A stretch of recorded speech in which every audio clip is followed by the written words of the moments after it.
अस्सलाम वालेकुम। इस वीडियो में हम डिस्कस करेंगे how to set up research campaign through product category targeting. Category targeting basically हम एक ओवरऑल कैटेगरी को टारगेट कर रहे हैं और जो हमारे प्रोडक्ट्स में या हमारे रिलेटेड प्रोडक्ट की सब कैटेगरीज हैं हम उनको टारगेट कर रहे हैं। तो कैटेगरी टारगेटिंग में बेसिकली उसके जो प्लस पॉइंट्स हैं वो ये है कि हम एक बहुत हाई ट्रैफ़िक कैंपेन जो है वो सेटअप कर रहे हैं। क्योंकि ये अ, हम यहाँ पे कोई कीवर्ड स्पेसिफ़िक कैंपेन नहीं बना रहे या हम कोई एसियन स्पेसिफ़िक कैंपेन नहीं बना रहे, हम ओवरऑल पूरी कैटेगरी को टारगेट कर रहे हैं। तो उस ओवरऑल कैटेगरी में अच्छा खासा ट्रैफ़िक आ रहा होगा, वो तमाम एसियन्स जो हैं वो मुख्तलिफ़ कीवर्ड से टारगेट हो रहे हैं और मुख्तलिफ़ कीवर्ड से उनकी तरफ ट्रैफ़िक आ रहा है। तो इन कैंपेन्स में यानी कैटेगरी कैंपेन्स में अच्छे खासा जो है वो आपको ट्रैफ़िक नज़र आएगा और अच्छे खासे इम्प्रेशंस की नज़र में आपको ट्रैफ़िक नज़र आएगा। जैसे मेरे सामने एक कैंपेन मौजूद है जो कि कैटेगरी टारगेटिंग कैंपेन है और यहाँ पे मल्टीपल कैटेगरीज़ को टेस्ट किया गया है और उनके रिज़ल्ट्स की बेसिस पे उनकी बिड्स वग़ैरह एडजस्ट की गई हैं। तो एक चीज़ हम यहाँ पे देख सकते हैं कि नंबर ऑफ़ इम्प्रेशंस जो हैं वो बहुत ज़्यादा हैं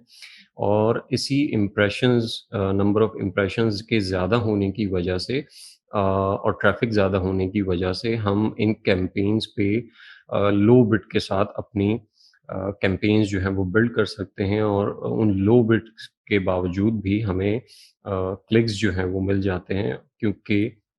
एक हाई ट्रैफ़िक कैंपेन जो है वो एस्टेब्लिश हुई हुई है। और सीटीआर जो है वो नॉर्मली आपको यहाँ पे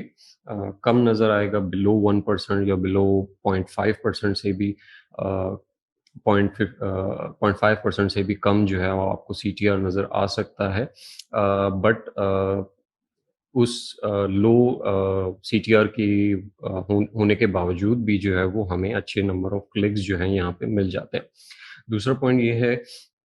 कि क्योंकि हम लो बिड के साथ टारगेटिंग कर रहे होते हैं या प्रेफ़रेबली लो बिड के साथ ही टारगेट करना चाहिए क्योंकि अदरवाइज़ हाई ट्रैफ़िक होने की वजह से अगर आप हाई बिड की तरफ जाते हो, तो यहाँ पे आपका अच्छा खासा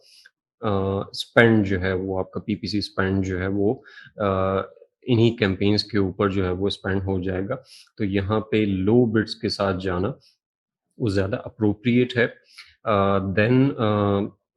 लो बिड पे जाने की वजह से इवन अगर हमारा कन्वर्जन रेशियो जो है वो लेट्स से 15% रहता है या अराउंड 10% रहता है, उसके बावजूद भी अ, हमारी एक्ॉस जो है वो कंट्रोल में रहती है। उसकी वजह ये है कि क्योंकि सीपीसी जो है वो बहुत लो है इन फ्यू सेंट्स आप कह सकते हैं let's say 25 cents, 30 cents, 35 cents. तो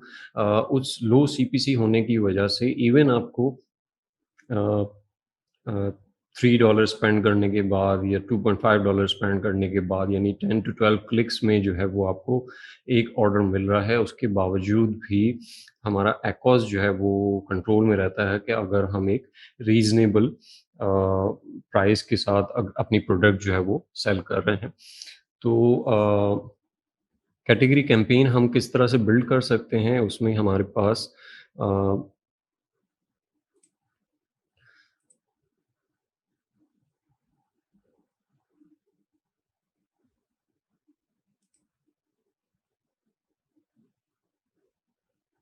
यहाँ पे अगर जब हम न्यू कैंपेन जब एक सेटअप करते हैं, तो हमारे पास 3 तरह की कैंपेन टाइप्स मौजूद होती हैं, sponsored product, sponsored brand, sponsored display. तो जो कैटेगरी टारगेटिंग कैंपेन है, वो उसका ऑप्शन हमारे पास स्पॉन्सर्ड प्रोडक्ट में भी मौजूद है और स्पॉन्सर्ड डिस्प्ले में भी मौजूद है और इसके अलावा अब स्पॉन्सर्ड ब्रांड में भी अमेज़न ने कैटेगरी टारगेटिंग जो है वो इंट्रोड्यूस करवा दी है। लेकिन ओवरऑल अगर हम एक रिसर्च कैंपेन बिल्ड करने की तरफ जा रहे हैं और हमारा पर्पस जो है वो अ कैटेगरी टारगेटिंग के थ्रू ऐसे एसेंस रिसर्च करना हमारा पर्पस है या हमारा ऑब्जेक्टिव है कि जहाँ पे हमें कन्वर्जन्स मिल रही हैं और हम फिर एक पीपीसी फ़नल के थ्रू इस कैटेगरी कैंपेन से उन एसेंस को निकाल के अपनी एजेंट टारगेटिंग की कैंपेन की तरफ मूव कर सकें। तो उसके लिए जो एप्रोप्रिएट ऑप्शन है वो स्पॉन्सर्ड प्रोडक्ट का है कि उसकी वजह ये है कि स्पॉन्सर्ड प्रोडक्ट में जो कैटेगरी टारगेटिंग अवेलेबल है, अ, हम मैनुअल कैंपेन में जो हमारे पास प्रोडक्ट टारगेटिंग का जो ऑप्शन अवेलेबल होता है, वहाँ पर हमें हमारे पास या तो हम एसिन टारगेट कर सकते हैं या अदरवाइज़ कैटेगरी टारगेट कर सकते हैं। अब यहाँ पे स्पॉन्सर्ड प्रोडक्ट में एक बेनिफिट ये है कि अगर स्पॉन्सर्ड प्रोडक्ट में एक कैटेगरी टारगेटिंग कैंपेन सेटअप की गई है, तो अमेज़न जो है उनकी सर्च टर्म्स भी प्रोवाइड करता है कि वो किन एजेंट्स के ऊपर टारगेट हुआ है एक कैटेगरी के अंदर। तो हमें अपनी रिसर्च कैंपेन बिल्ड करना जो हमारा मेन ऑब्जेक्टिव है कि यहाँ पे हम एसेंस जो हैं वो फ़िल्टर आउट कर सकें और शॉर्टलिस्ट कर सकें और फिर उनकी लेज़र टारगेटिंग उन्हें इस एसेंस के ऊपर अपनी कैंपेन्स जो हैं वो बिल्ड कर सकें। तो वो पर्पज़ जो है वो हमारे यहाँ स्पॉन्सर्ड प्रोडक्ट की कैटेगरी कैंपेन्स में मीट हो जाता है। स्पॉन्सर्ड डिस्प्ले में भी हमें अच्छे रिज़ल्ट्स मिलते हैं और समटाइम्स जो है वो प्रोडक्ट स्पॉन्सर्ड प्रोडक्ट से ज़्यादा बेहतर रिज़ल्ट मिलते हैं क्योंकि स्पॉन्सर्ड डिस्प्ले के जो एड्स हैं उनकी विज़िबिलिटी ज़्यादा है, उनकी प्लेसमेंट बेहतर है। अगर हम प्रोडक्ट पेज पे उनके प्रोडक्ट डिस्प्ले पेज पे अगर उनके एनालाइज़ करें, तो हम जो स्पॉन्सर्ड डिस्प्ले के जो एड्स हैं, वो ज़्यादा बेहतर पोज़ीशन्ड होते हैं in comparison to the sponsored product campaigns के। लेकिन उसमें स्पॉन्सर्ड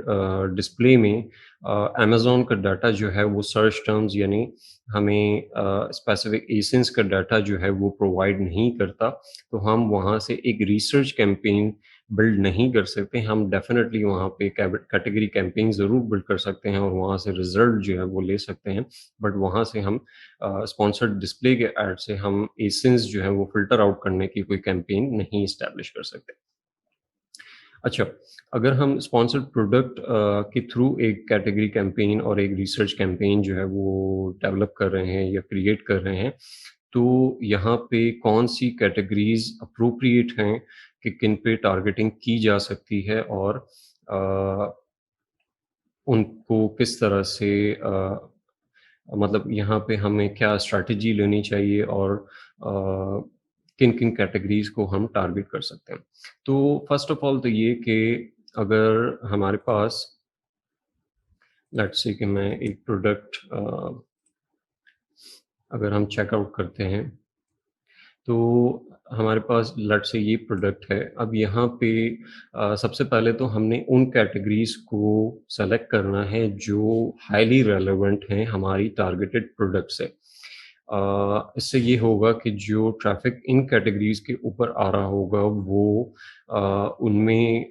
बायर इंटेंट जो है वो ज़्यादा होगी और हमारी कन्वर्जन के चांसेस जो हैं वो हाई हो जाते हैं और उसकी वजह से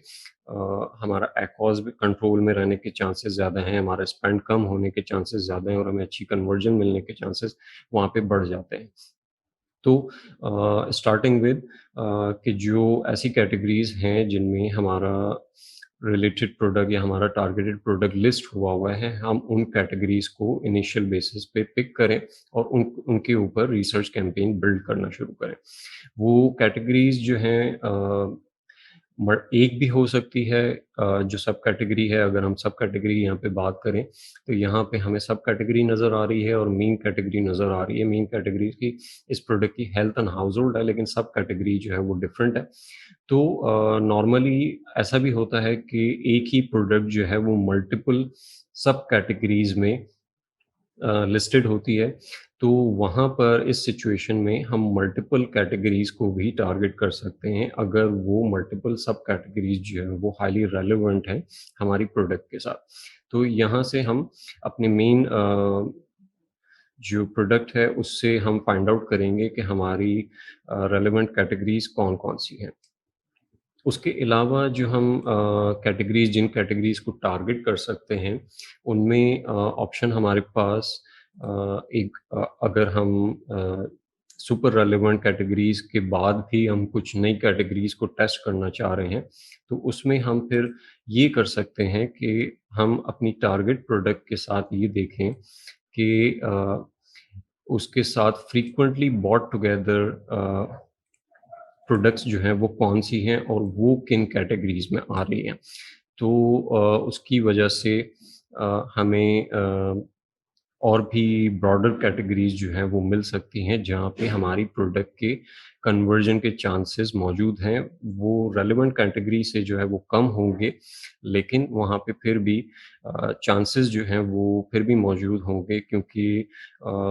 वो ब्रॉडर कैटेगरीज़ जो हैं वो हमारी प्रोडक्ट से हमारी टारगेटेड प्रोडक्ट से रिलेटेड हैं और उसके साथ फ्रीक्वेंटली बाय की जाती हैं। अगर हम दूसरे किसी प्रोडक्ट पेज पे देख सकते हैं तो फ्रीक्वेंटली बॉट टुगेदर जो है वो हमें प्रोडक्ट पेज पे आपको अमेज़न के प्रोडक्ट डिस्प्ले पेज पे आपको नज़र आ जाएगा कि कौन-कौन सी प्रोडक्ट जो है वो फ्रीक्वेंटली बॉट टुगेदर हैं। तो हम लेट्स से ये प्रोडक्ट चेकआउट करते हैं। तो अगर हम कास्ट कवर की तरफ जा रहे हैं और इस प्रोडक्ट को टारगेट करना चाह रहे हैं और इसके ऊपर एक रिसर्च कैंपेन बिल्ड करना चाह रहे हैं, तो सुपर रेलेवेंट कैटेगरीज़ के बाद हम इन कैटेगरीज़ पर भी अपनी टारगेटिंग कर सकते हैं जो फ्रीक्वेंटली बॉट टुगेदर हो और उन पे भी अपनी रिसर्च जो है वो बिल्ड अप कर सकते हैं। कैटेगरी टारगेटिंग के रिज़ल्ट जो हैं वो जैसा कि मैंने पहले कहा कि हमने यहाँ पे जो स्ट्रैटेजी है वो बहुत नैरो बिडिंग के साथ जो है वो स्टार्ट करनी है। हम बहुत लो बिड से स्टार्ट करेंगे। आप एट अ टाइम जो है वो मल्टीपल कैटेगरीज़ जो हैं वो टेस्ट कर सकते हैं अगर तो आपका बजट अलाउ करता है। अदरवाइज़ अगर आपके पास स्पेंडिंग बजट जो है वो कम है और आप ज़ मल्टीपल कैंपेन्स को एक साथ टेस्ट नहीं कर सकते, तो उसमें ज़्यादा एप्रोप्रिएट ऑप्शन ये है कि हम वन बाय वन अपनी कैटेगरीज़ को टेस्ट करते रहें और वहाँ से अपनी कैंपेन्स जो हैं वो बिल्ड करते रहें।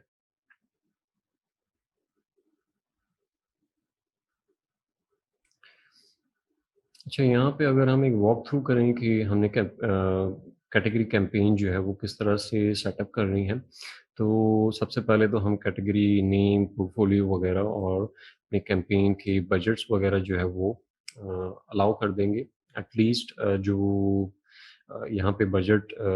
रखना चाहिए वो अराउंड आप 15 टू $20 मिनिमम अगर आप रख सकें तो। अदरवाइज़ जो आपके लिए फ़िज़िबल हो जितना बजट जो है वो आप स्पेयर कर सकते हैं इन कैंपेन्स को सेटअप करने के लिए, वो आप यहाँ पे सेट कर सकते हो। बिडिंग स्ट्रैटेजी हम डाउन ओनली के साथ जाएँगे और कोशिश ये करेंगे कि हमारी बिड जो है वो हम लो बिड्स के साथ स्टार्ट करें, अपना एसकेयू सेलेक्ट कर लेंगे और यहाँ पे हम अपनी प्रोडक्ट टारगेटिंग टाइप में जो है वो हम प्रोडक्ट टारगेटिंग को सेलेक्ट कर लेंगे। जब हम प्रोडक्ट टारगेटिंग की तरफ मूव ऑन करते हैं तो कैटेगरीज़ में हमें सबसे पहले तो जो हमारी अ वो कैटेगरी सजेस्टेड में हमें नज़र आ जाएगी जिसमें एक्चुअली हमारा प्रोडक्ट जो है वो जो सेलेक्टेड एसकेयू है वो लिस्ट हुआ हुआ है। हम उसको सेलेक्ट कर सकते हैं और उसको टारगेट कर सकते हैं। इसके अलावा अगर हम चाहें तो मल्टीपल कैटेगरीज़ इस तरह से भी फाइंड आउट कर सकते हैं लेट्स से कि मैं अ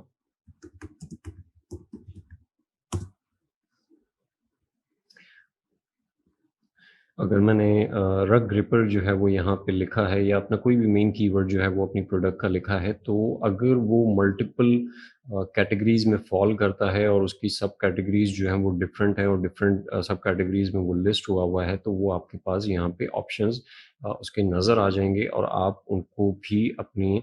टारगेटिंग में ऐड कर सकते हैं। उसके अलावा जो हमारे पास यहाँ पे ऑप्शन अवेलेबल होता है कि अ, अगर हमें अपनी रेलेवेंट कैटेगरी जो है वो कीवर्ड से या प्रोडक्ट के नेम से वो हम फाइंड आउट नहीं कर पा रहे हैं, तो हमें कैटेगरी ब्राउज़ नोड जो है वो उसका चाहिए होगा उस पर्टिकुलर कैटेगरी का, ताकि फिर हम उसको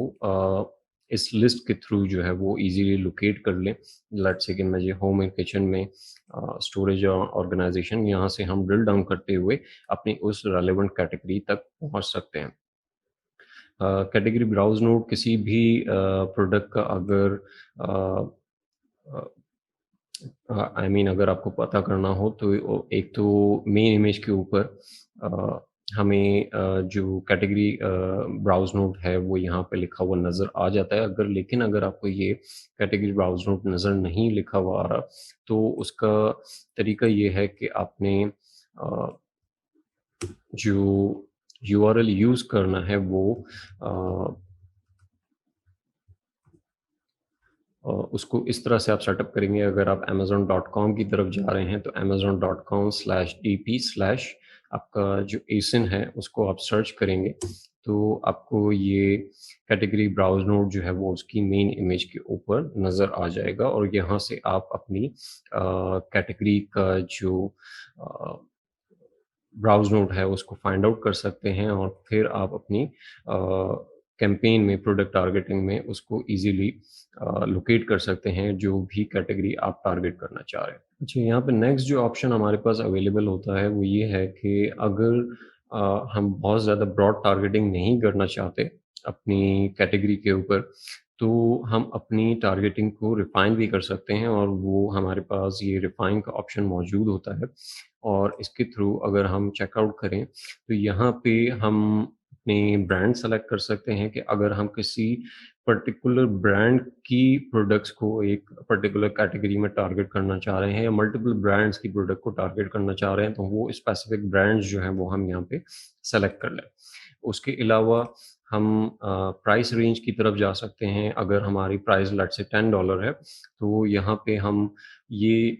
इस तरह से कैंपेन सेटअप कर सकते हैं कि जो हमारी पीपीसी जो है, हमारी कैटेगरी कैंपेन जो है, वो उन एसईएन्स को टारगेट करे जिनकी मिनिमम प्राइस जो है वो हमारी प्रोडक्ट से ज़्यादा है। लेट्स से मैं यहाँ पे $12 की प्राइस मिनिमम प्राइस जो है वो सेट कर देता हूँ। तो अब ये कैंपेन जो है वो सिर्फ़ उन एसकेयूज़ को टारगेट करेगी जिनकी मिनिमम प्राइस जो है वो $12 है।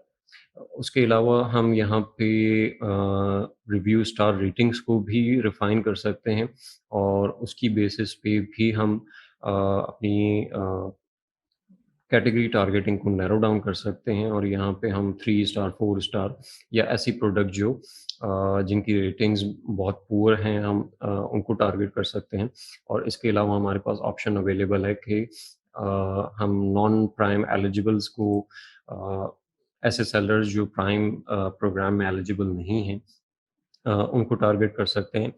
अच्छा, ये फीचर जो है वो न्यूली लॉन्च प्रोडक्ट के लिए ज़्यादा फिज़िबल रहते हैं और अगर आपने एक अ, न्यू लॉन्च प्रोडक्ट पे जिस पे सोशल प्रूफ कम है अभी और वहाँ पे आप एक कैटेगरी कैंपेन जो है वो बिल्डअप करना चाह रहे हैं, तो उसमें बेहतर ये है कि हम अपनी कैंपेन्स को, अपनी कैटेगरी कैंपेन को कुछ रिफ़ाइनमेंट के साथ जो है वो बिल्डअप करें। हम एक